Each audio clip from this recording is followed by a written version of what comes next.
habilitado en la licenciatura en Derecho de la Universidad Pompeu Fabra. Es profesor titular en Introducción al Derecho Penal de la Economía de la Universidad Austral. Es profesor adjunto en la materia Elementos de Derecho Penal Procesal y Criminología de la Facultad de Derecho. Es profesor titular asociado en la materia Elementos de Derecho Penal y Procesal. Es subdirector de la carrera de especialización en Derecho Penal de la UBA y en su profesión es fiscal general ante la Cámara Federal de Casación Penal. Es autor de numerosos libros en la especialidad penal y obviamente no vamos a enumerar toda la autoría de libros porque si no sería demasiado. Y por último, es actualmente el subdirector de la maestría en Derecho Penal, que es nuestra maestría intensiva de la Universidad de Buenos Aires que nosotros administramos. Sin más, le doy la bienvenida entonces y le doy la palabra a nuestro expositor, previo a indicarles que al finalizar la exposición abriremos una ronda de preguntas, por lo que solicitamos que quien quiera hacer alguna pregunta la haga por chat, así después nosotros podemos hacer las preguntas de una manera más ordenada. Así que gracias, doctor, por contar con su presencia y sin más le doy la palabra. Muchas gracias, Graciela. Quisiera agradecer la invitación a esta charla del Instituto de Altos Estudios y para mí es un gusto, aunque sea por este medio a la distancia, poder verlos a muchos de los que ya cruzaron en la especialización en otros años y a los que veré en las clases presenciales de febrero. El tema que ya les mencionó Graciela de que voy a hablar, que son los delitos de organización, la ilicitud y la legitimidad, de los mismos surge a partir de una investigación que estaba realizando, y hay una parte de lo que voy a hablar hoy que está publicada y otra parte que todavía no, que tiene que ver con justamente la idea de cómo se fundamenta o cómo se justifica la punición de esta clase de delitos desde dos perspectivas, desde cómo se construye la tipicidad de esta clase de delitos y, por el otro lado, con relación a la legitimación, si cumple con los estándares de legitimación de la teoría del derecho penal tradicional, en particular el principio de legalidad. Para comenzar, uno podría buscar diversas formas de aproximarse a esta clase de delitos. Elegí una forma bastante sencilla, que es tomar la Convención de Naciones Unidas de Delincuencia Organizada, conocida como Convención de Palermo del año 2000, que en su artículo 2, inciso A, indica que por grupo delictivo organizado se entenderá un grupo estructurado de 3 o más personas que exista durante cierto tiempo y que actúe concertadamente con el propósito de cometer uno o más delitos graves, o de los delitos tipificados en la presente convención, con miras a obtener directa o indirectamente un beneficio económico u otro beneficio de orden material. Ya allí se indican por lo menos ciertos rasgos mínimos para la tipificación en los ordenamientos jurídicos nacionales de esta clase de delitos. Se trata de un grupo estructurado que a su vez la propia convención explica qué entiende por grupo estructurado y dice que se entenderá por un grupo no formado fortuitamente para la comisión inmediata de un delito, en el que no necesariamente se haya asignado a sus miembros funciones formalmente definidas, ni haya continuidad de la condición de miembro o existe una estructura desarrollada. Fíjense que la estructura de la definición, de las dos definiciones que actúan conjuntamente, la de grupo delictivo organizado y de grupo estructurado o estructura grupal, tienen un componente fuertemente negativo. Es decir, no definen por lo positivo, sino por lo negativo. No es necesario que tenga demasiada permanencia, basta con que no sea fortuito para la comisión de un único hecho. Que los miembros no necesariamente tienen que tener funciones asignadas, que la condición de continuidad de un miembro no es necesaria, puede variar la cantidad de miembros o la propia identidad de los miembros dentro del grupo, ni tampoco que existe una estructura desarrollada. Sí es necesaria una estructura, pero no desarrollada. Con lo cual, establece una serie de requisitos mínimos por la definición negativa. Las definiciones negativas tienen un problema que cuando queremos transferirlas a una definición positiva, suelen ser indeterminadas. No son lo suficientemente precisas, y ahí vienen los problemas de interpretación y también de redacción de los tipos penales en los distintos ordenamientos jurídicos. Lo único claro, o más claro, de esta especie de descripción de un concepto mínimo de grupo organizado, es que tienen que ser al menos 3 personas. En otras legislaciones se habla de 2 o más personas. Que debe existir por un cierto tiempo y actuar en forma concertada para cometer delitos graves. Incluye un requisito que es una finalidad de obtener un beneficio material, para resumir, que no todas las legislaciones incluyen, porque la idea de beneficio material o beneficio económico dejaría fuera de la descripción de algunas tipificaciones de los ordenamientos jurídicos nacionales a agrupaciones que tienen una finalidad política, por ejemplo. Una finalidad política contra el orden constitucional establecido. El requisito de la continuidad de la asociación o del grupo criminal se refiere simplemente a que no pueden ser una unidad transitoria, ni tampoco que su unidad se pueda definir por la programación de una cierta cantidad de delitos a realizar. Esta idea de que no basta una unión transitoria está muy vinculada a la diferenciación de delito de organización con la banda. En muchos ordenamientos jurídicos, la formación de una banda de 3 o más personas para cometer ciertos delitos es un agravante, pero la banda no tiene la estructura ni tiene la permanencia que tiene la organización, en los delitos de organización, y por lo tanto hacen una diferencia.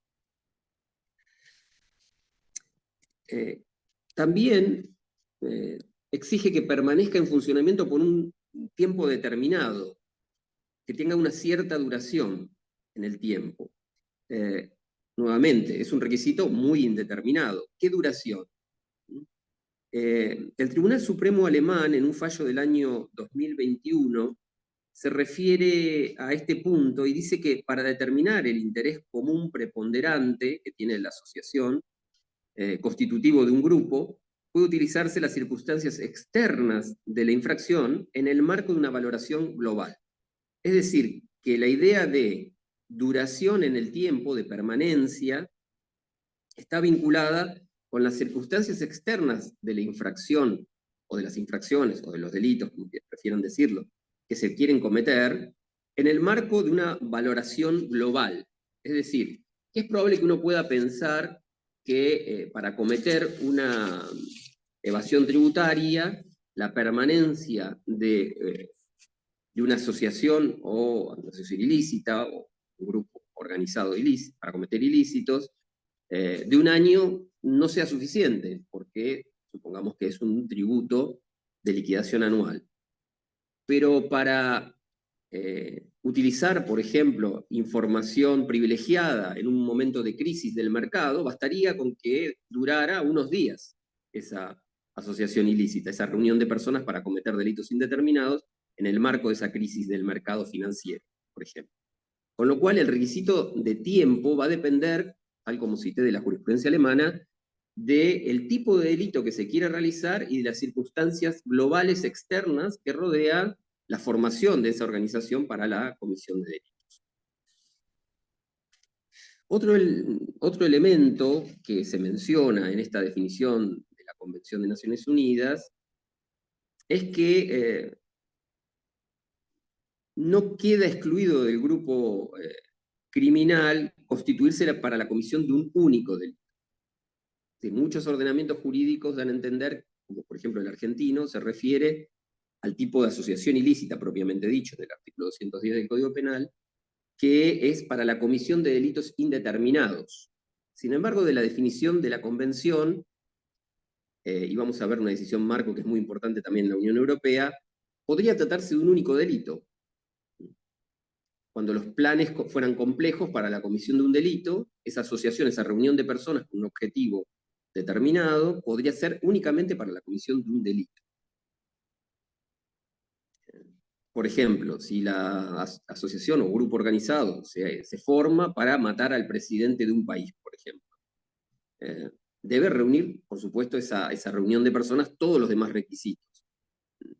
Siendo que el temporal se determina conforme al objetivo de la asociación. Por lo tanto, podría ser una duración relativamente corta para la comisión de un único delito. En este sentido, debe diferenciarse también lo que es la estabilidad de la asociación de la permanencia. La estabilidad, como vimos antes, excluye la organización fortuita. Es decir, tiene que tener cierta estabilidad en el tiempo y no tiene que haber sido fortuitamente porque apareció la idea de cometer un delito. Y la segunda, la permanencia, que es diferente de la estabilidad, alude a una vocación de duración indefinida. Esto no es requerido, por lo menos por la descripción del concepto de la Convención. Por ello, una estabilidad en un tiempo relativamente corto podría ser suficiente. Que no sea para la comisión fortuita de un delito quiere decir, básicamente, que el delito no es el delito a cometer, el delito fin, digamos, no es aquello que debe aglutinar a las personas en esa estructura organizada para cometerlo, sino lo que los aglutina es la decisión de todos los miembros de cometer ciertos delitos. Viene primero la decisión de formar una voluntad separada de los individuos, una voluntad, podríamos decir, general de la asociación, y luego viene la planificación, si es que viene, de los delitos concretos. Basta con que tenga una variedad de planes delictivos, pero no es el delito en sí mismo el que los organiza, como sería en la banda, se reúne una banda porque quieren cometer determinado delito, sino es a la inversa. La organización viene primero y luego viene la posibilidad o la planificación de los delitos que esa organización quiera cometer. También vimos que en el concepto se refieren a que no es necesario que los miembros tengan funciones formalmente asignadas. Puede ocurrir dentro de una asociación ilícita, una organización criminal, que ya haya, por el propio desarrollo estructural interno, muy sofisticada, por ejemplo, o que se desarrolla hace mucho tiempo, ya funciones preestablecidas de los miembros. Pero esto no es un requisito necesario. Los miembros pueden tener distintas funciones en la medida en que se los pueda identificar como miembros de esa sociedad en conductas que sean de desarrollo, apoyo o constitución de la propia asociación ilícita. Alguna doctrina sostiene que no podría haber en estas asociaciones una división formal de tareas debido a que al ser ilícitas per se, no son como una sociedad comercial en la cual ya hay cargos y posiciones preestablecidas.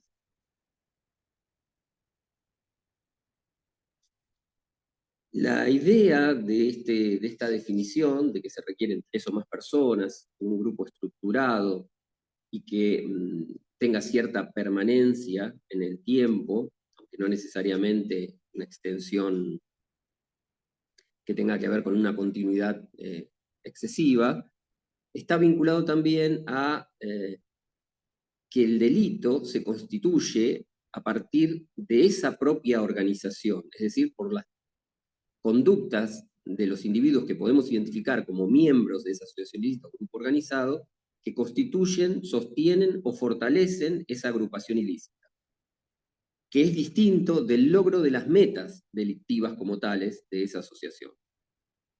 Generalmente, este tipo penal, los tipos penales que son, digamos, reflejos, que uno puede considerar que son reflejos de este concepto general, están estructurados como delitos de peligro abstracto, es decir, que lo que se castiga es el integrar, ¿no?, o ser miembro de esa asociación, independientemente de si luego se realizan, o incluso se realizan actos preparatorios, de esos delitos fin de la asociación. Son cosas separadas. Vamos a ver que en la jurisprudencia alemana, que luego voy a mencionar, esto se refleja en cómo se describe el concurso entre ser miembro de la asociación y los delitos concretos que la asociación luego realiza. Y otro de los requisitos que mencioné es que no se requería la continuidad de los miembros. Otra vez otro requisito negativo, como les mencionaba antes.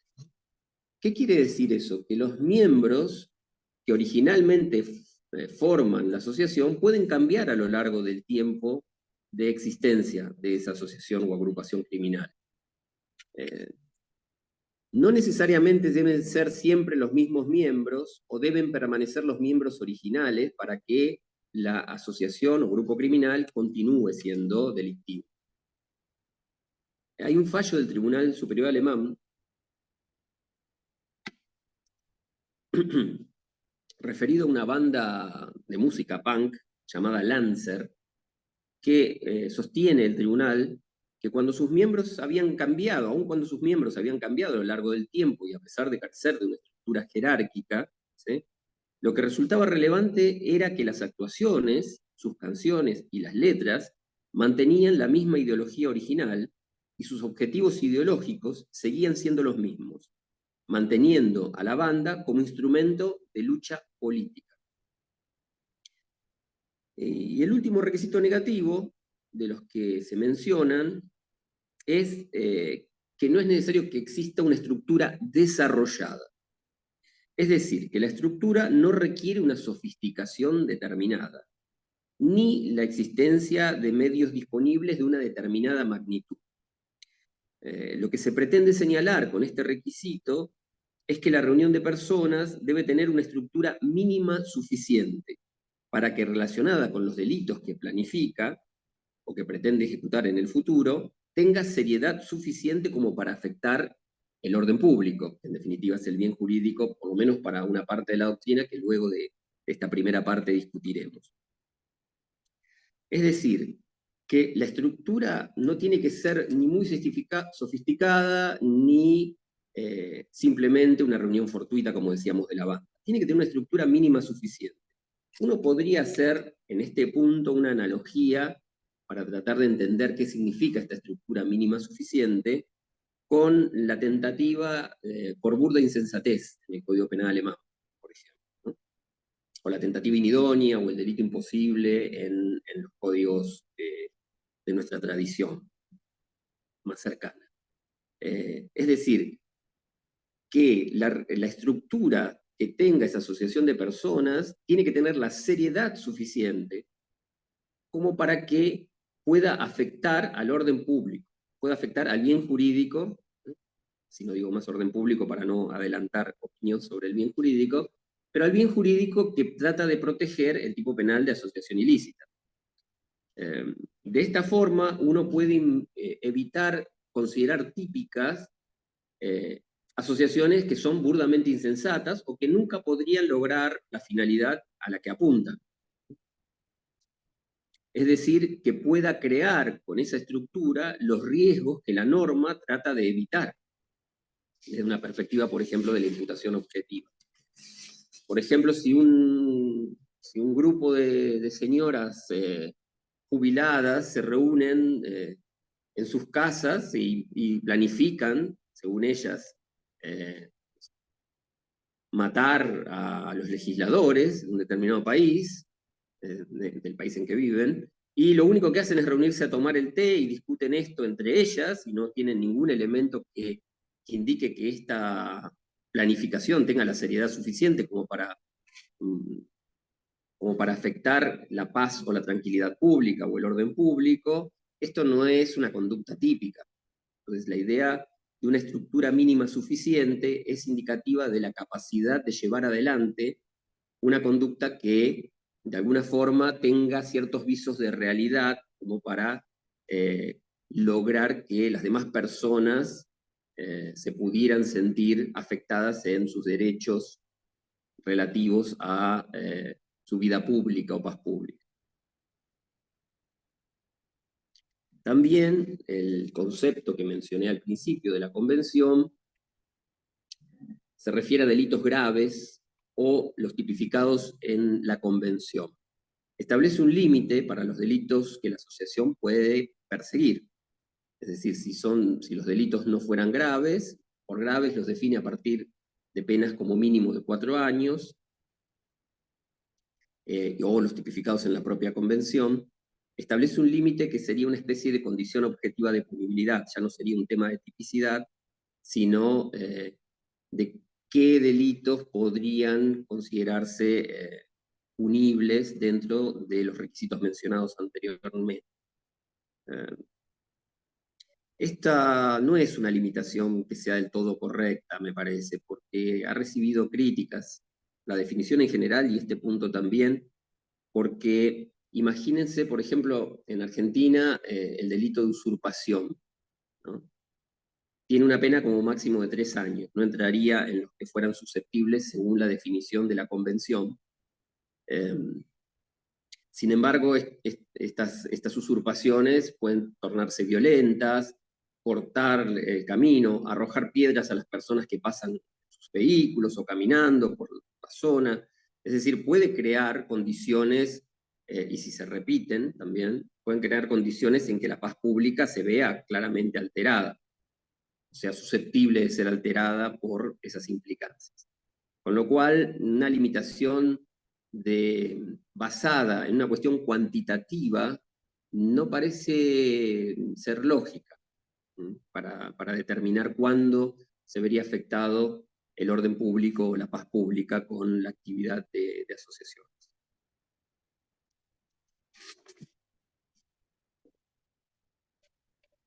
Otra característica, y esto que voy a decir es bastante discutible, me parece que del análisis de esta definición y un poco de la jurisprudencia, no solo la jurisprudencia alemana que mencioné, sino otra que voy a mencionar después, uno podría llegar a concluir que la enumeración de los elementos constitutivos que mencioné antes no tiene una estructura uniforme, no tiene un contenido uniforme, por eso la definición negativa.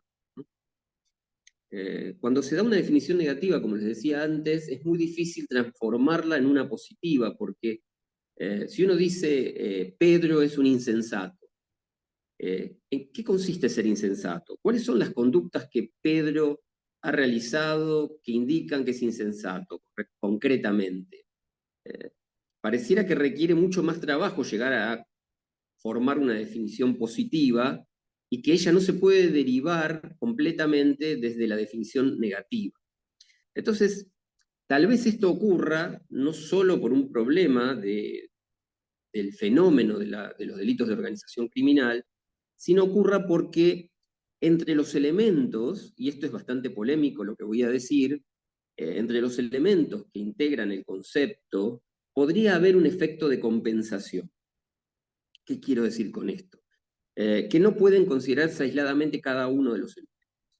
Por ejemplo, a mayor estabilidad del grupo, menor importancia tienen quiénes sean los miembros, si los miembros se mantienen o cambian. A mayor estructura y medios materiales, por ejemplo, la permanencia en el tiempo tiene menos importancia. Puede ser corta la permanencia, pero tener una estructura suficientemente seria para, desde el punto de vista del peligro abstracto, afectar el orden público. Existe entonces como un ámbito de juego o de compensación entre los elementos que combinados de distintas formas siguen dando como resultado la existencia de un grupo criminal en el sentido de la prohibición. Esto por supuesto que implica una especie de interpretación teleológica del conjunto a partir del bien jurídico. Una vez que podamos definir cuál es el bien jurídico con exactitud, la combinación en más y menos de algunos de los elementos puede dar lesión del bien jurídico desde la perspectiva de delito de peligro abstracto, y por lo tanto entonces la disminución de uno se compensa con el aumento de otro. Creo que esto en la realidad también ocurre, en la jurisprudencia también ocurre, derivado de la imprecisión de la definición o del tipo penal, si ustedes quieren ya para entrar más en la cuestión.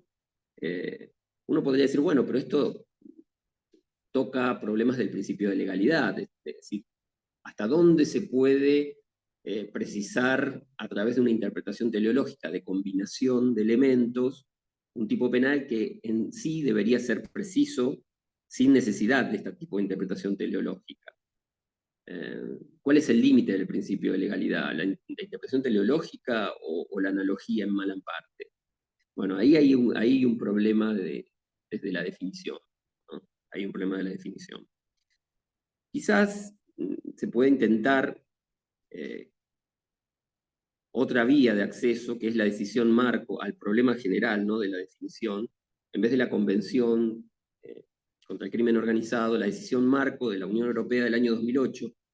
Esta decisión marco es importante porque de alguna forma es una norma, no de alguna forma, es una norma que se dirige a los Estados miembros de la Unión Europea para que armonicen sus legislaciones respecto de estos delitos, ¿no? En particular, la organización criminal o asociación ilícita. La definición que da la decisión marco es casi idéntica a la de la Convención en principio. Habla de una asociación estructurada de más de 2 personas durante un cierto periodo de tiempo y que actúa de manera concertada con el fin de cometer delitos sancionables con una pena privativa de libertad, fíjese que acá el límite objetivo ya es diferente, o una medida de seguridad privativa de libertad. También pone el monto de 4 años, con el objeto de obtener directa o indirectamente un beneficio económico u otro beneficio de orden material. Es casi idéntica. También pasa a definir luego lo que es una asociación estructurada y nuevamente repite los mismos requisitos, que no tiene que ser fortuita para la comisión inmediata de un delito, no necesitan tener roles asignados los miembros, las funciones no deben ser formalmente definidas, la continuidad como condición de miembro tampoco es exigida, ni tampoco una estructura desarrollada. No hay una mención en estas definiciones, en las críticas que se le hacen a estas 2 definiciones, básicamente. Se puede ver el texto de Calderoni, que el título es bastante indicativo, dice una definición que no funciona, el impacto de la decisión marco en la lucha contra el crimen organizado, se llama el artículo, está publicado en el año, creo que es 2012, si no recuerdo mal. Y las críticas que le hace este autor a estas 2 definiciones, son idénticas, es que la primera es la limitada descripción de las características típicas del crimen organizado. Por supuesto que también le critica el factor de descripción negativa. No hay una mención del modus operandi de la organización criminal, no hace referencia a elementos tales como intimidación, violencia o amenaza, que son características del crimen organizado. También critica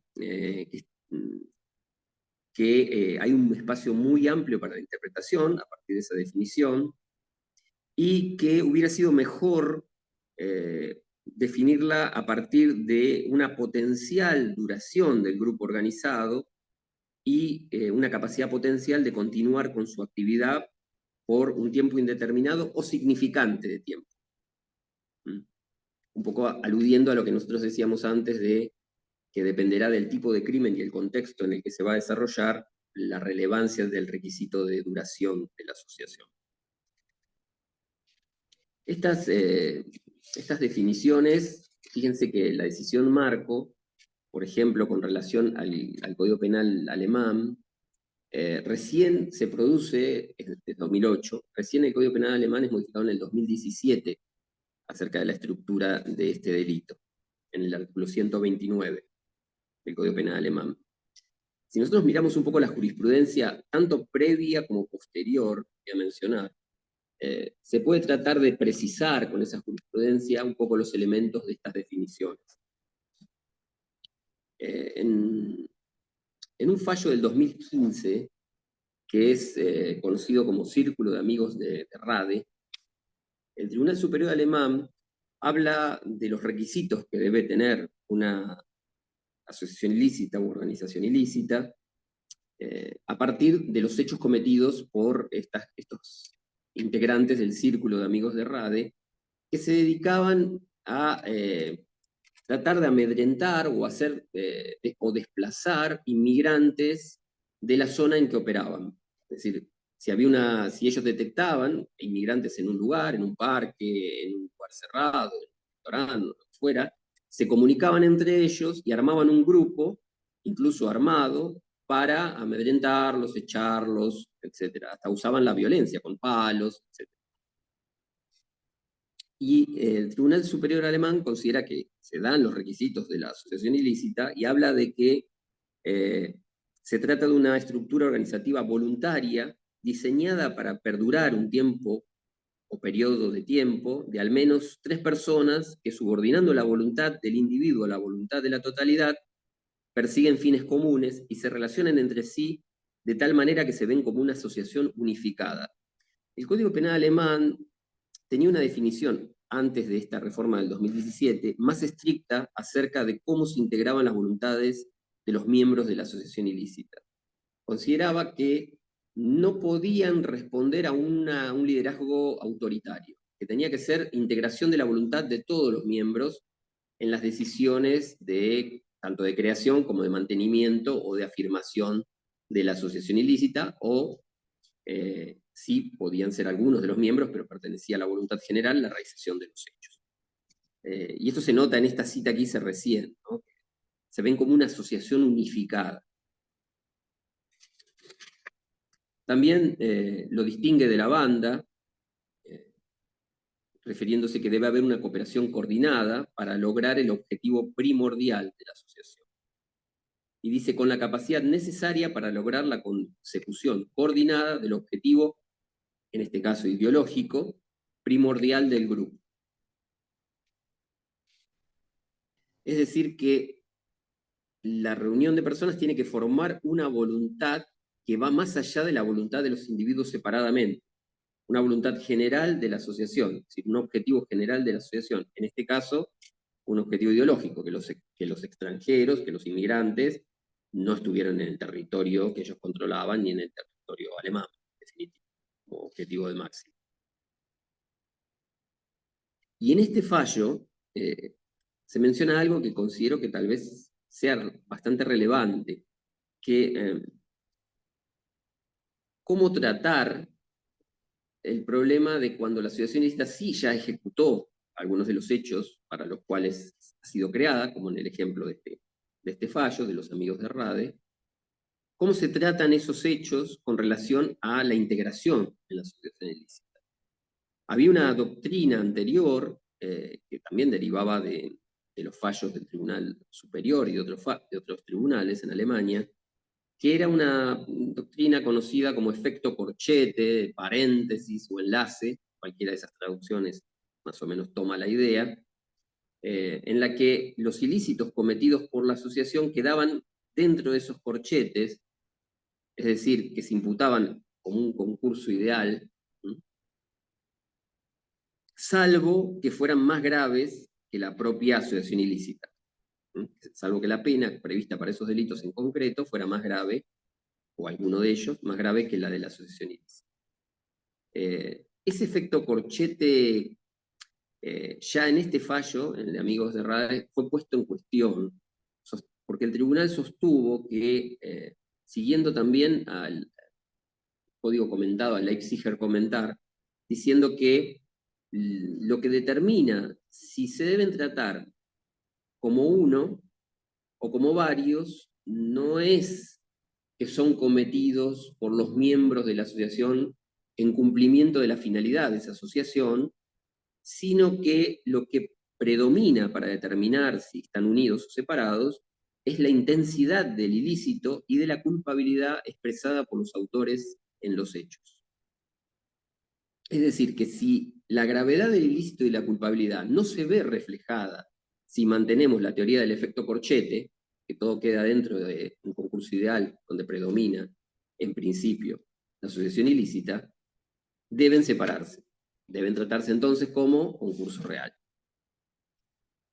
Es decir, la explicación en los textos que tratan de interpretar al Código Penal alemán o la doctrina alemana que sostenía esta teoría del efecto corchete o paréntesis, no es algo que deba sostenerse siempre, sino que va a depender de si la captación dentro de ese efecto corchete refleja la gravedad de los hechos, refleja una pena razonable, de cualquiera de las teorías que se les ocurran, con relación a la gravedad de los hechos, por ejemplo, en lo que toca a la culpabilidad. Por lo tanto, no se trata de un criterio subjetivo, sino, porque el efecto corchete provoca la idea de que lo que los une es un efecto subjetivo. Cuando alguien dentro de una asociación, o un grupo dentro de la asociación, no necesariamente todos los miembros, ejecutan un hecho concreto, están reforzando a la propia asociación al mismo tiempo que realizan otro ilícito. Hay algo en común entre ser miembro de la asociación y ejecutar hechos que la asociación pretende realizar como delito fin, y a su vez cometer delitos independientes. Entonces hay una especie de vinculación entre los dos. Unos que son independientes pero refuerzan a la propia asociación. Eso era lo que tenía detrás la idea del efecto paréntesis o corchete, que había un contenido subjetivo de permanente refuerzo de la asociación con los delitos cometidos. Pero la jurisprudencia, por lo menos en este fallo de 2015, ya comienza a ver que esto no debe ser mantenido como una regla sin excepciones, que al contrario, lo que debe primar es si se refleja adecuadamente con el concurso, con la forma concursal que se quiera adoptar, la ilicitud, el grado de ilicitud y de culpabilidad de los hechos. Porque lo que prima es que son hechos fácticamente independientes. El efecto corchete era una solución normativa, que no siempre va a ser adecuada a los fines de captar la realidad y el significado normativo de los hechos.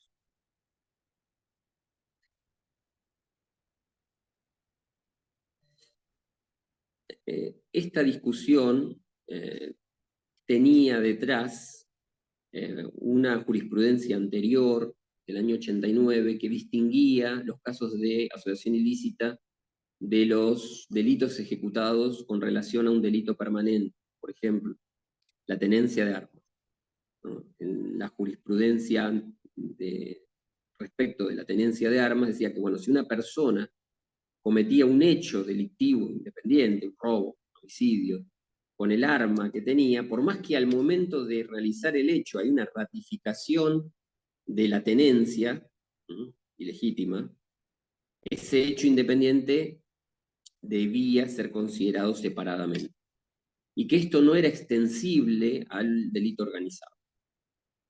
Esta jurisprudencia perduró hasta este fallo del 2015, que comienza a cambiar esa idea por la idea que les decía antes, de la posibilidad de separación, y que el efecto corchete no debe regir como regla, sino al contrario, es la excepción. Detrás hay un problema de la distinción, tal vez, entre delito permanente y delito continuado. Si la asociación ilícita es un delito permanente, entonces todo lo que se realice dentro de él debería ser parte de ese mismo delito. Mientras que el delito continuado es una estructura simplemente teórica para explicar un problema de que deben tratarse como muchos delitos, simplemente por una cuestión de que sería excesivamente grave aplicar la pena de concurso real.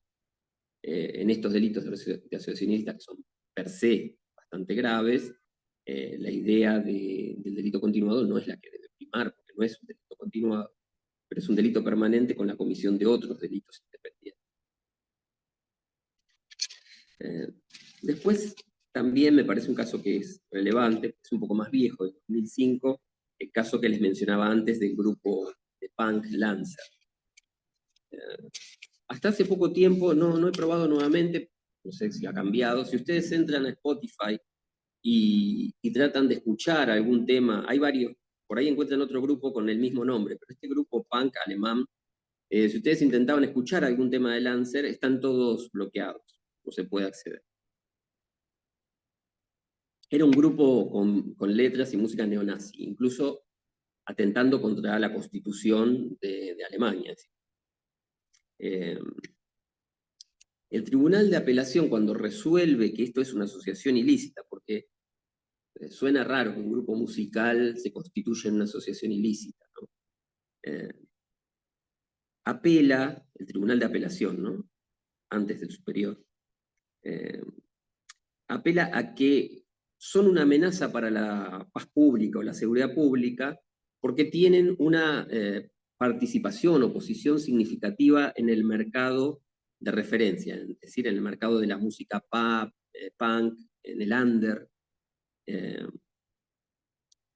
y que ellos tienen, como les decía antes, el grupo forma una voluntad comunitaria vinculante y sus decisiones son tomadas en forma colectiva más allá del liderazgo del cantante. Y ahí aclaran, que esto surge de la calidad de delito de peligro abstracto, también que no es exigido por el tipo penal que la asociación planifique concretamente o incluso prepare siquiera uno de los delitos fines. Como delito de peligro abstracto, al poner en peligro ya abstractamente la paz pública o el orden público, con la incitación a la violencia y contra el orden constitucional y con consignas nazis, ya eso era suficiente, aun cuando ellos no ejecuten nada más después de eso. Ya con eso cometen varios delitos tipificados también, además de la asociación ilícita. Otro de los fallos que me parece importante es un fallo del 2022, y este es importante porque es un fallo producido ya con la modificación al Código Penal alemán sobre asociación ilícita, con base en la norma de 2008 comunitaria que mencioné antes, que se refiere al sistema Hawala. El sistema Hawala se lo conoce más en el ámbito del delito de lavado o de blanqueo de capitales. Es un sistema informal de banca, donde una persona le manda dinero, no exactamente dinero físico, le manda dinero a otra persona en otro país, y lo que hace es darle dinero a alguien en su país de la red Hawala, y en el otro país otra persona le da la misma cantidad de dinero al beneficiario. No se mueven por la banca tradicional o legal, sino que es totalmente un sistema informal de préstamos para lograr que se traslade el dinero de un lugar a otro. Por supuesto que quebranta todos los requisitos legales para la existencia de una banca de préstamos o de intervención o intermediación financiera, ¿no? En ese fallo, el Tribunal Superior Alemán considera que el sistema de Hawala que se descubrió, que fue imputado, que tenía sede en Alemania y en Turquía, específicamente, constituía una asociación ilícita. Y el tribunal mismo reconoce que la definición legal, a partir de la reforma del 2017, ha sido ampliada en comparación con la interpretación anterior.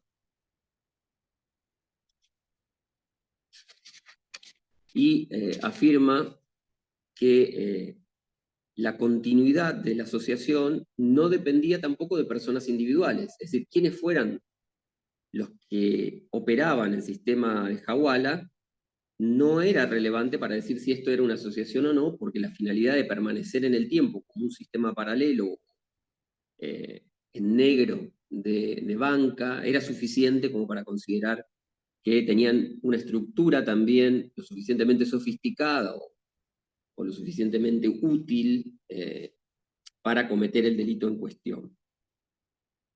Y que había detrás un interés de unidad de intereses o común preponderante en la realización de este tipo de acciones en el mercado financiero. Y la existencia continuada del sistema representaba un objetivo independiente más allá de la obtención individual de beneficios en cada operación.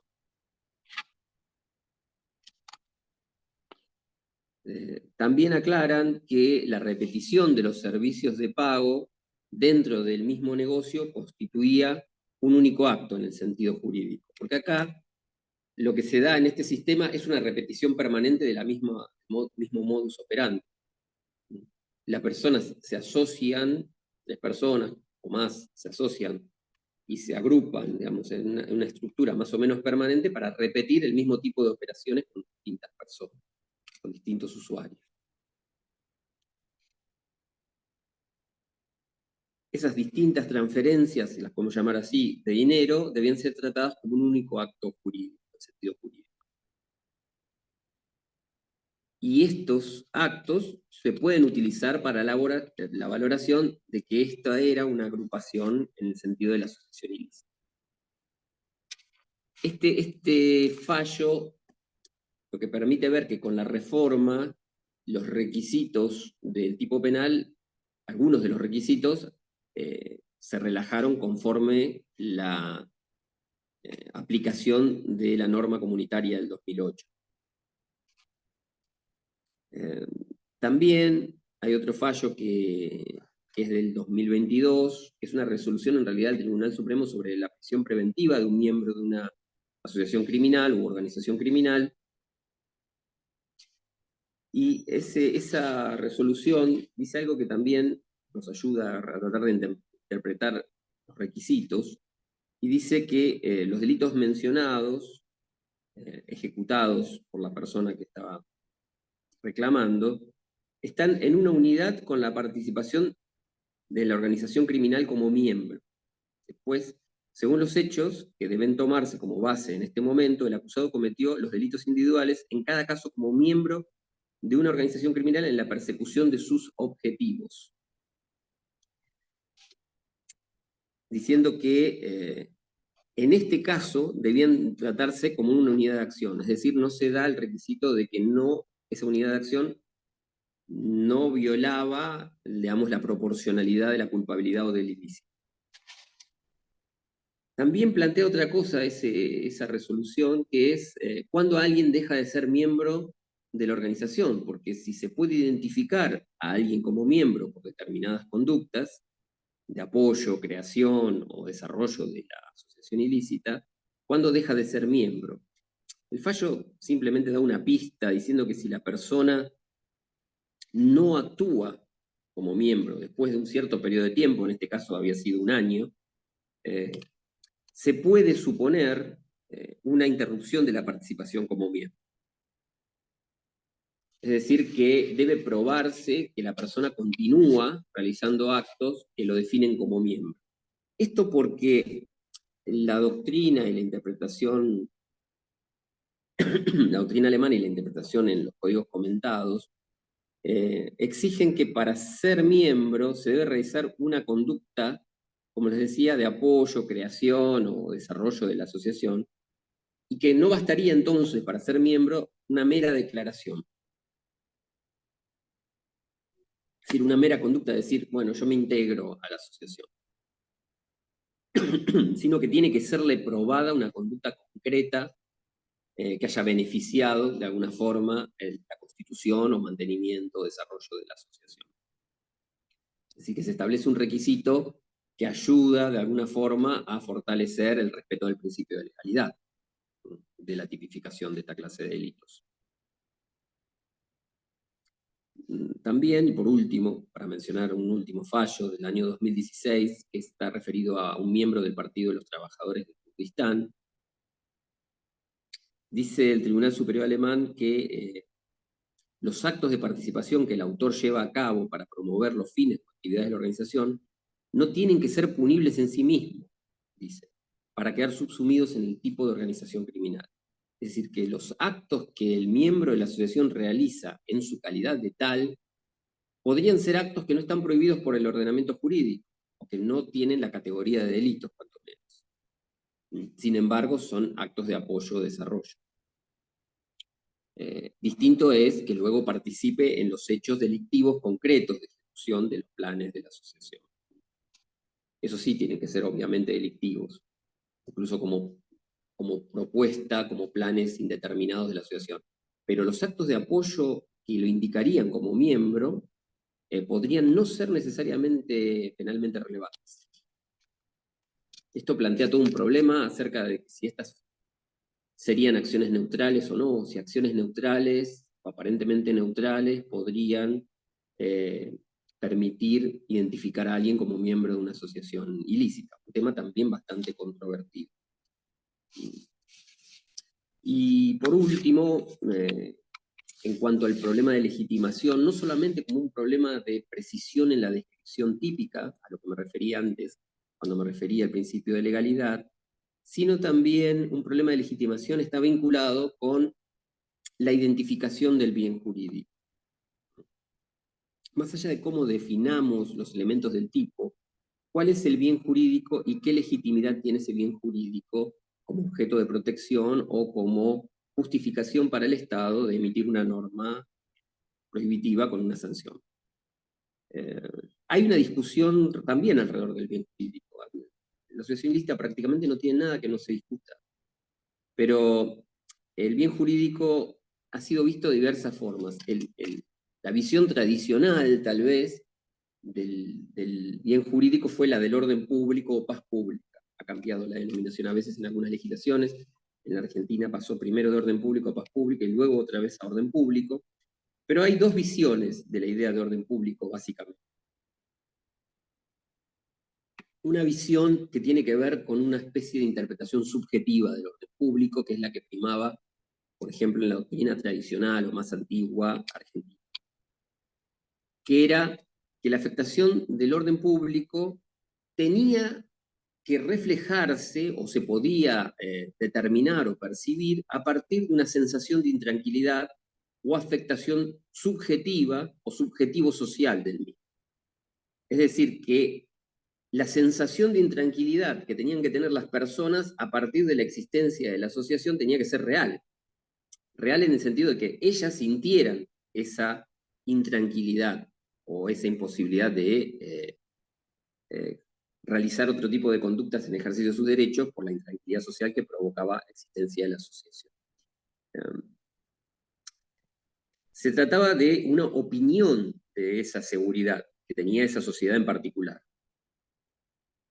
Y que de alguna forma esto era un refuerzo, esa sensación de seguridad, un refuerzo sobre la lesión del bien jurídico. No necesariamente tenía que perturbar la paz en un sentido objetivo, sino en esa sensación subjetiva o intersubjetiva de afectación o de intranquilidad.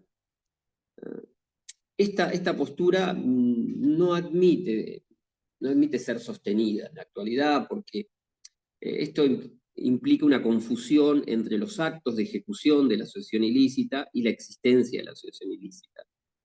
Porque no es relevante para la existencia y la posibilidad de castigar una asociación ilícita que ejecute o no ejecute los hechos para los cuales se constituyó. Como dijimos antes, que la jurisprudencia alemana decía que ni siquiera era necesario que preparara los hechos, que realizara actos preparatorios. Porque de lo contrario, ¿cuándo se consumaría el delito? El delito se consumaría solamente cuando la sociedad de alguna forma se enterara y viera afectada su sensación de tranquilidad. Una asociación ilícita que viene cometiendo delitos en el sistema financiero, por ejemplo, desde el 2020, que solamente es conocida al público en el 2022, recién ahí sería una asociación ilícita propiamente dicha con afectación del bien jurídico en este sentido de sensación de seguridad. No parece muy razonable sostener algo así, especialmente cuando muchas de las asociaciones ilícitas, en particular las que tienen que ver con delitos económicos, se dirigen a no ser conocidas. Una parte de su eficacia es no ser conocida. Distinto puede ser una asociación terrorista que lo que quiere es una publicidad de su existencia para ya intranquilizar, por ejemplo.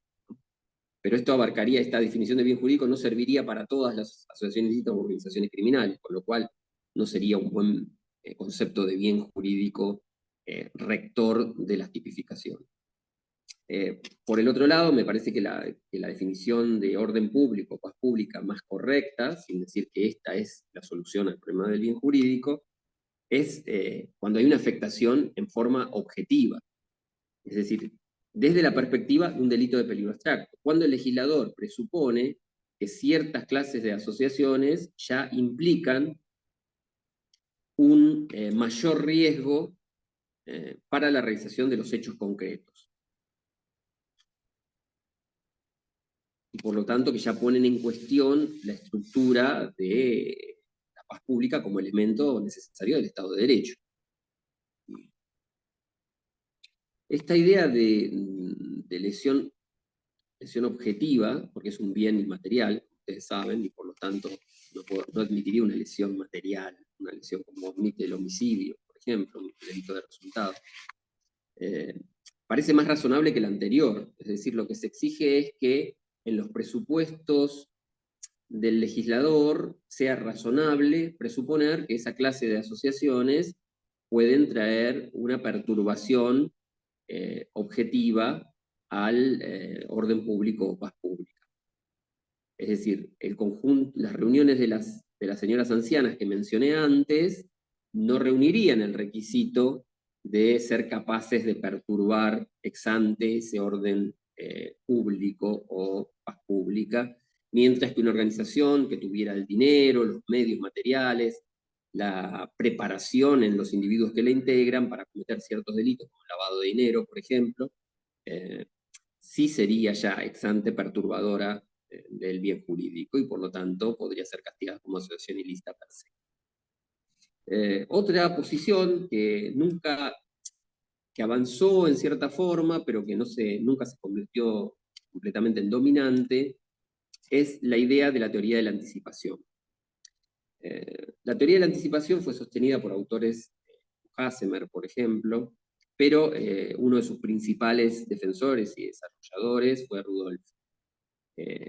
Esta teoría tiene la idea de que no se trata de un bien jurídico, que no hay un bien jurídico, que solamente se justifica castigar este tipo de asociaciones como un adelantamiento a los momentos de peligro concreto, de lesión, cuando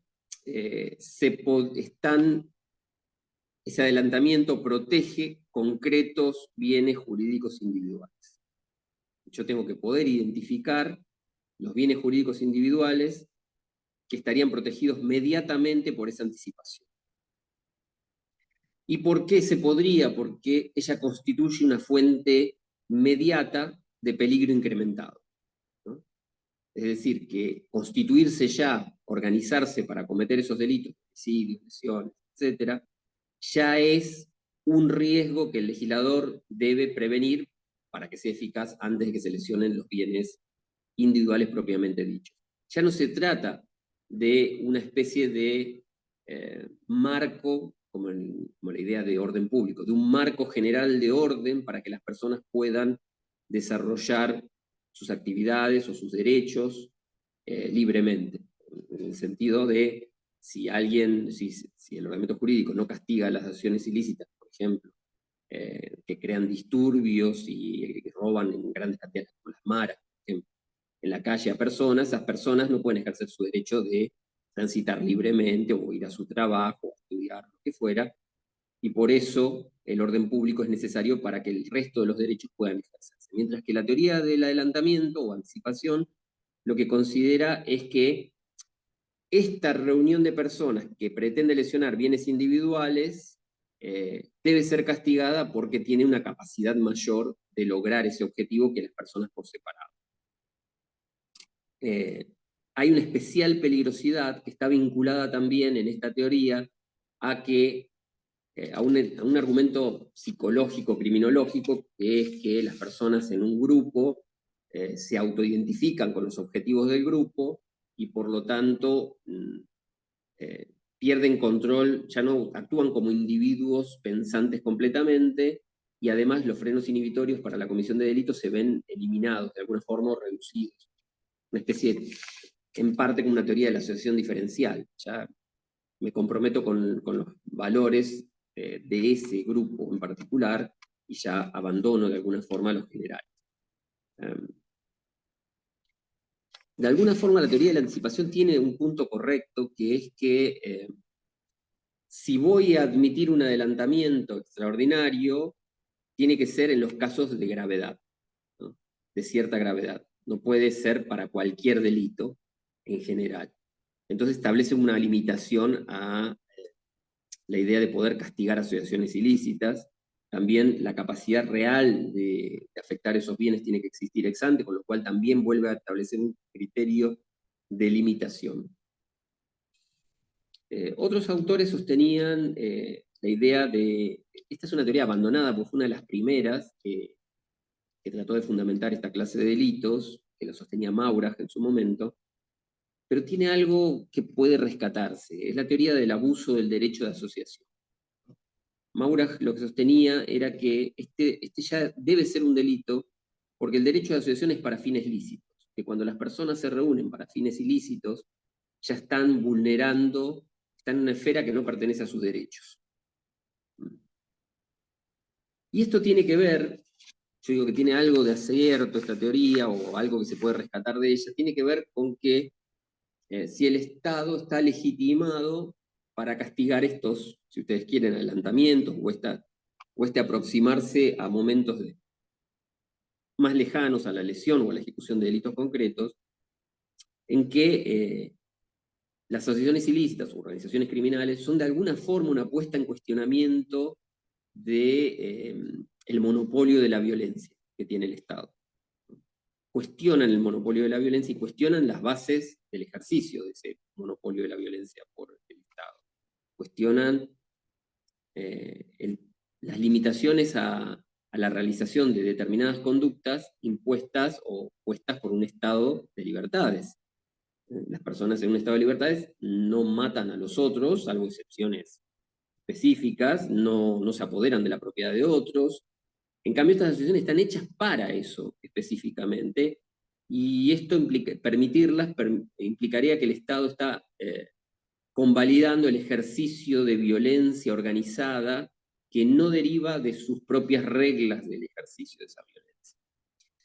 Y eso es interesante porque tiene que ver con una discusión acerca de cuál es el fundamento por el cual el Estado puede castigar las conductas de los ciudadanos, sea en un Estado que se forma por un contrato social o que se forma de alguna otra manera, y hasta dónde puede llegar el Estado a castigar conductas que todavía no son lesivas puntualmente.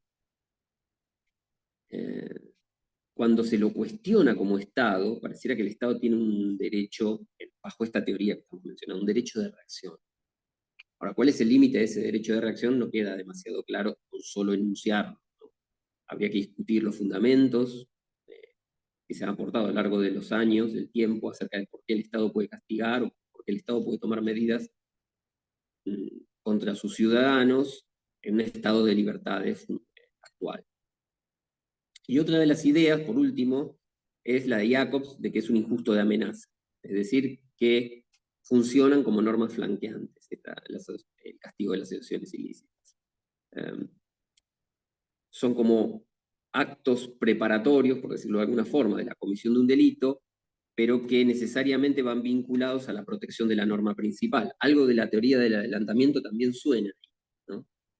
Esta idea de que son normas flanqueantes, que por cubrir, evitar la lesión de expectativas cognitivas en principio, que al ser normativizadas ya no son tan cognitivas, justificaría también castigar o legitimaría castigar esta clase de delitos que están cada vez más lejos, como es evidente, de la propia lesión de bienes jurídicos materiales.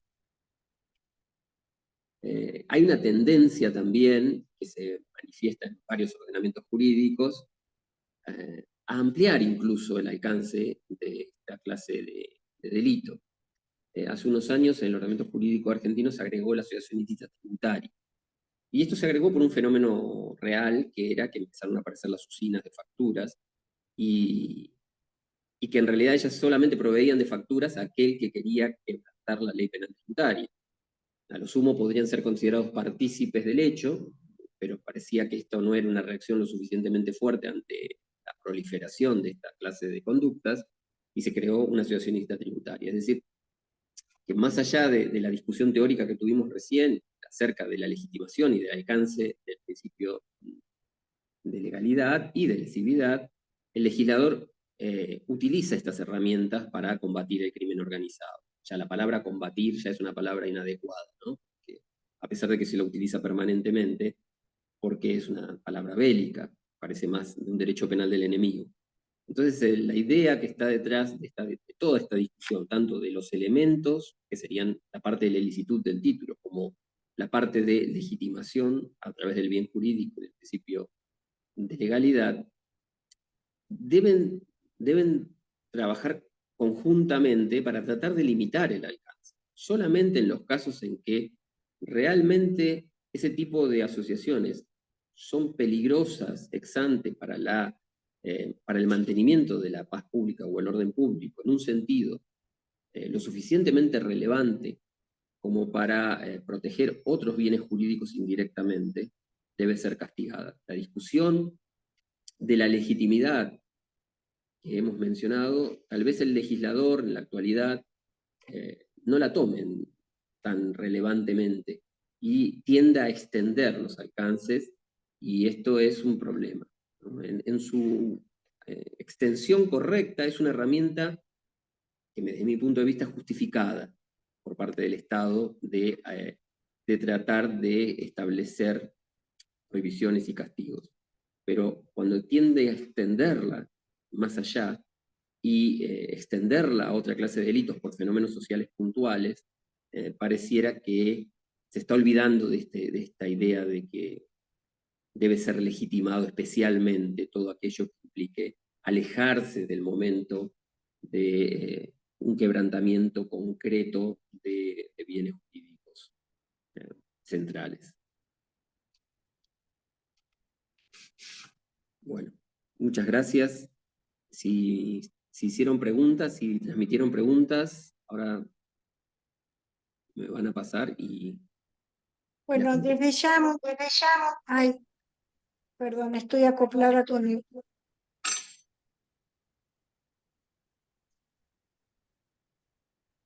Ya apago el otro.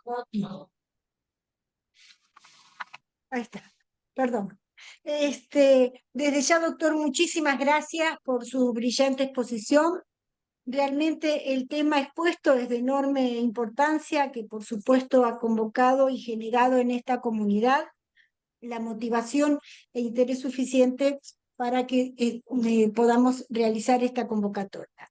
Así que bueno, muchísimas gracias, doctor.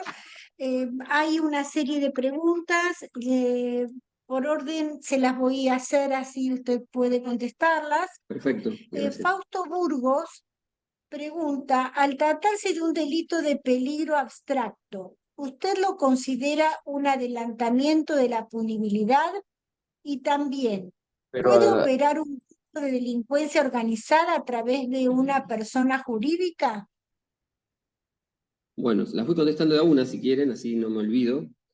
Estoy anotando. Bueno, Fausto, yo creo que, como les decía antes, la teoría del adelantamiento acerca del bien jurídico nos hace conscientes de los problemas que tiene castigar esta clase de delitos. Nos hace consciente, por un lado, de que estamos yendo más allá de lo habitual, y por el otro lado, que para ir más allá de lo habitual se necesitan ciertos requisitos extra que tienen que ver con la protección de otros bienes jurídicos y de la gravedad, por lo tanto, de esa clase de ataque. Entonces, como delito de peligro, no todos los delitos de peligro abstracto son iguales tampoco estructuralmente, ¿no? La conducción, por ejemplo, bajo la influencia de bebidas alcohólicas es muy simple, pero otra clase de delitos de peligro abstracto contienen otra estructura que no es tan sencilla de describir como esos, como ocurre con este tipo de asociaciones ilícitas. Entonces me parece que, nuevamente, no creo que los delitos de peligro abstracto en general deban ser descalificados como válidos o como inconstitucionales o como contrarios a normas fundamentales, y por el otro lado creo que esos adelantamientos tienen que tener ciertas garantías de restricción, y que esto lo pone en evidencia la teoría del adelantamiento, pero que no es suficiente la teoría del adelantamiento para justificar el castigo. Me parece que sí hay un bien jurídico, que es el orden público, como un ordenador general de la posibilidad de ejercicio de otro. Y cuando estos pueden ser afectados gravemente, ahí es cuando funciona esta restricción de gravedad del tipo penal de la asociación ilícita. Bien, muchísimas gracias, doctor.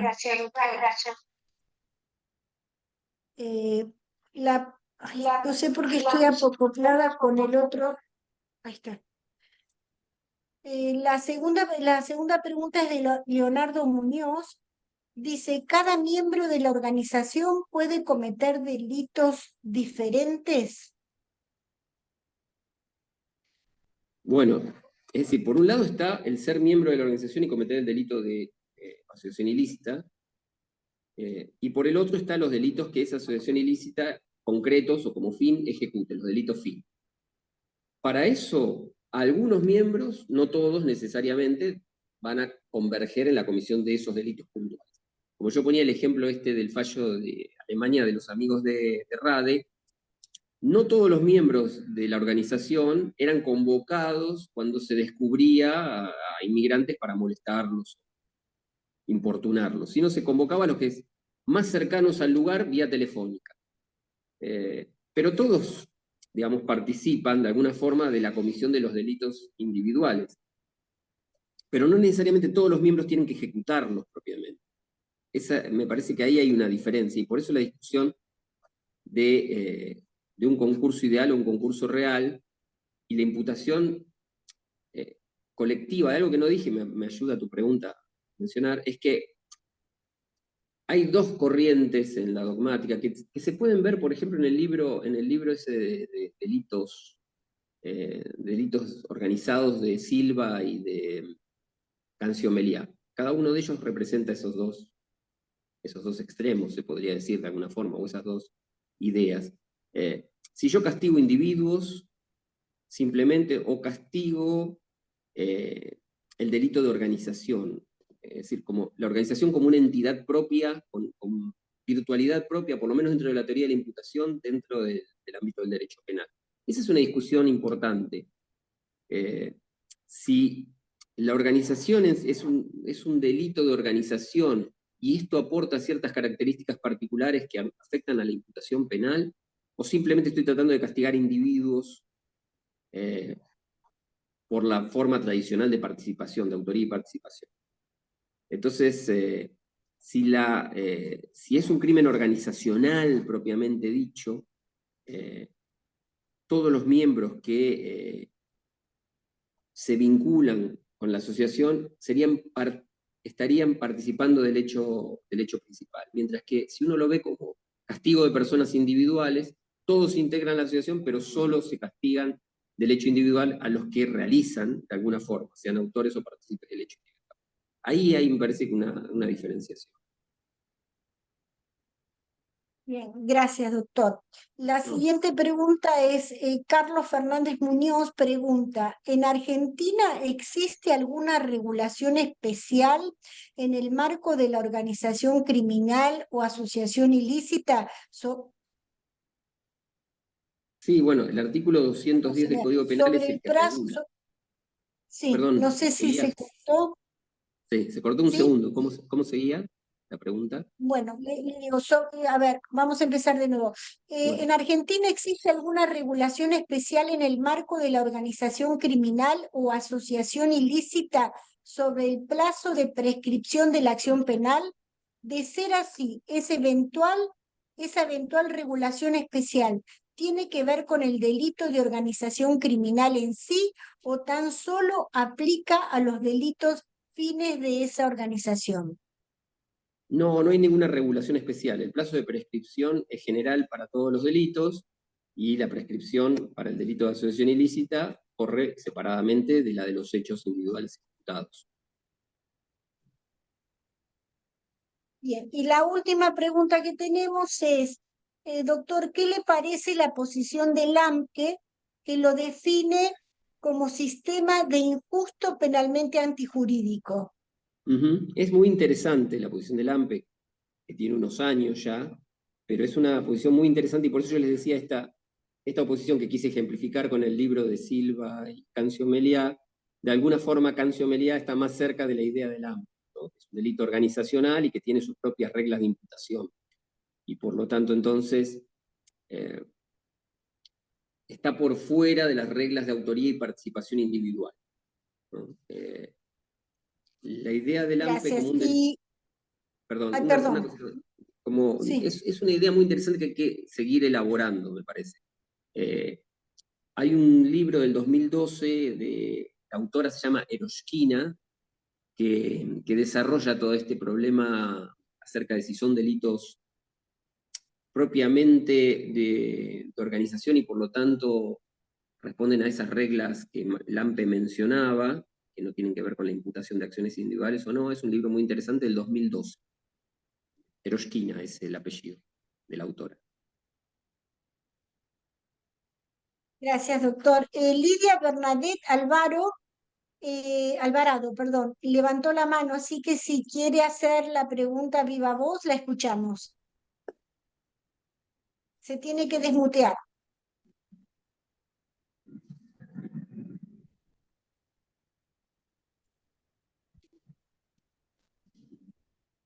¿Sí? ¿Se pudo desmutear? No, no. Bueno.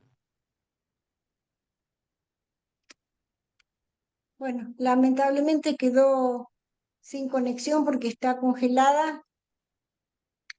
Bueno, después cualquier cosa me pueden transmitir la pregunta y yo se la contesto en un mail. Lo hacemos bien. No hay problema. ¿Hay alguna pregunta más que quieran hacer a viva voz? No veo manos levantadas, así que bueno, damos por terminada la ronda de preguntas.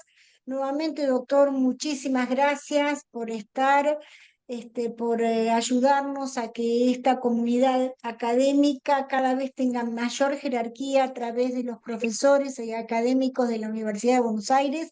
Así que muchísimas gracias por estar hoy. Sé que su agenda estaba muy ocupada, pero igualmente se hizo el espacio para brindar su conferencia. Así que muchísimas gracias. Gracias a ustedes, gracias al Y Instituto ahora, por esta sí, iniciativa y gracias a todos los presentes por el interés y por las preguntas. Muchas gracias a todos. Gracias, doctor Villa. gracias. Un gusto saludarle por este medio. ¿Qué tal? ¿Cómo está? Gracias.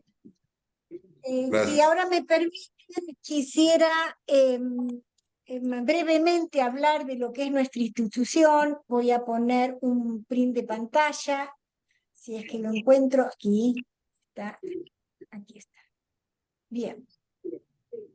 Doctora Graciela, Sí, Diego, he visto muchísimos caras conocidas, vi alumnos, vi exalumnos, vi ahí a Muñoz, que ya dio el examen de especialización, así que ya es especialista en Derecho Penal, así que bueno, me alegra mucho que no solo haya caras nuevas, sino que también los alumnos puedan participar en estos eventos. Bien, para quienes no me conocen, bueno, yo represento al Instituto de Estudios Argentinos y quiero contarles brevemente lo que es nuestra institución y nuestra comunidad. El Instituto de Estudios Argentinos es una entidad cuyo objetivo principal es contribuir a la capacitación y formación profesional de alto nivel académico, tomando a cargo la cooperación académica y financiera de programas de posgrado de diversas universidades sumamente prestigiosas como es la Universidad de Buenos Aires. Por otro lado, el Instituto de Estudios Argentinos ha creado la comunidad IEA, educativa IEA, que es un espacio de desarrollo intelectual, brindando la enorme oportunidad de acceder a través de estas exposiciones libres y gratuitas a catedráticos de la talla del doctor Villar, a exposiciones que contribuyen a la formación profesional de excelencia. Asimismo, la comunidad educativa incentiva la creación literaria de los miembros de esta comunidad y de los alumnos de las maestrías, ofreciendo un espacio académico para exponer charlas libres y gratuitas, sus trabajos de investigación académica. Por lo que nuevamente los invito a quien desee utilizar este espacio, se comunique con nosotros para coordinar la agenda ya del año que viene, porque este año es la última que estamos realizando. Quiero contarles además que el 5 de febrero comienzan 2 maestrías. La maestría en Derecho Penal, que el subdirector de la maestría es el doctor Villar, y la maestría en Derecho Administrativo y Administración Pública, que el director de la maestría es el doctor Carlos Balbí. Ambas tienen la modalidad intensiva híbrida. ¿Esto qué quiere decir? Que se desarrolla en 4 encuentros semestrales en los meses de febrero y de agosto. Híbrida porque tienen la posibilidad de hacer 2 encuentros virtuales, totalmente virtuales, y 2 encuentros presenciales, pero con la posibilidad aún mayor de que quienes no puedan concurrir a las aulas de la Universidad de Buenos Aires por 15 días, por 2 semanas, nada más es el encuentro, pueden tomar esas clases a través de la plataforma Zoom del aula. Realmente son programas de una talla académica de jerarquía. Tenemos 8 nacionalidades, prácticamente está Latinoamérica representada en estas maestrías. Hay 8 nacionalidades. Y la experiencia que ustedes van a tener es compartir tanto el derecho administrativo como el derecho penal de la mano de los mejores académicos, pero también de las propias experiencias de sus compañeros cuando compartan el aula. Así que estas maestrías son exclusivas para extranjeros, y lo importante que es el mismo título que la universidad, en la maestría que desarrolla la universidad de manera regular. Ustedes van a ser magíster de la Universidad de Buenos Aires en Derecho Penal o en Derecho Administrativo y Administración. Quienes quieran tener interés en estas maestrías, le vamos a pedir que nos contacten. Ahora en la próxima filmina va a estar los contactos. La enorme ventaja que tienen estos programas es que, como es el mismo que la universidad realiza de manera regular, donde el alumno tiene que estar residiendo en Argentina por 3 años, se ha brindado esta posibilidad exclusiva a extranjeros para que ustedes no descuiden sus tareas laborales o familiares en sus países. Por eso se puede hacer totalmente virtual si es que ustedes desean. Bien, y cuando aquí están los teléfonos, los contactos, quien tenga interés en averiguar más, a los asesores del instituto los van a atender, les van a brindar toda la explicación que sea necesaria, y también pueden dirigirse a nuestros correos, que es consultamaestría-derecho-administrativo@altosestudios o consultasmaestría-derecho-penal-altosestudios.com.ar. Por último, les hacemos saber que vamos a retomar las charlas para el ciclo 2024 en el mes de marzo. Quien quiera más próximamente a la fecha, vamos a empezar a notificarles como hacemos siempre, y le pedimos que sí nos sigan en nuestras redes sociales, tanto en Facebook como en Instagram, sí, en Instagram, porque ahí nosotros comunicamos continuamente todas las tareas que vamos desarrollando. Por último, bueno, nuevamente les agradezco la participación, la convocatoria que hemos tenido. Les agradezco muy especialmente a quienes nos han acompañado en este año 2023. Me alegra mucho ver a alumnos y exalumnos que siguen apoyando esta comunidad y fortaleciendo, obviamente, con su aporte profesional todos estos proyectos que estamos realizando, ¿sí? Los invito a participar, no solo como oyentes, sino también, como ya les dije, como expositores con sus trabajos científicos. Y despidiéndonos, al ser el último encuentro del ciclo 2023, quiero desearles a todos muy felices, todos y todas, muy felices fiestas, que los mejores momentos, los mejores sueños, los sueños más anhelados los acompañen en el año nuevo, y recuerden siempre que la capacitación y el empeño es forjadora necesaria para hacer realidad estos sueños, ¿sí? Así que muchísimas gracias a todos. que tengan muy buenas noches y nos vemos nuevamente en marzo del 24 o el que quiera, nos vemos en febrero, del 5 de febrero del 2024, que es cuando empiezan las maestrías. Me encantaría que puedan asistir a las maestrías porque es una oportunidad que realmente no se van a arrepentir. Es una experiencia académica inigualable. Así que muchísimas gracias a todos, ¿sí? Que tengan buenas noches, muy buenas noches. Muchas gracias, Buenas noches. doctora. Buenas noches, hasta luego. Buenas noches y Buenas noches, Diego. feliz Navidad y que el 2024 que sea un año espectacular para todos nosotros. Seguro, seguro. Y nos vamos a ver en febrero. Nos hablamos. Saludos, Dieguito. Chao. Saludos, Diego.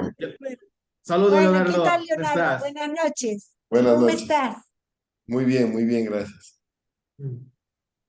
Así que bueno, me alegro que participes, espero que el año que viene puedas participar también brindando una conferencia, que vos ya diste el examen de especialización, así que te esperamos para que hagas alguna conferencia. Gracias. Estaré atento, Graciela. Gracias por la invitación. Al contrario, buenas noches a todos, ¿sí? Buenas noches. Buenas noches. Buenas noches.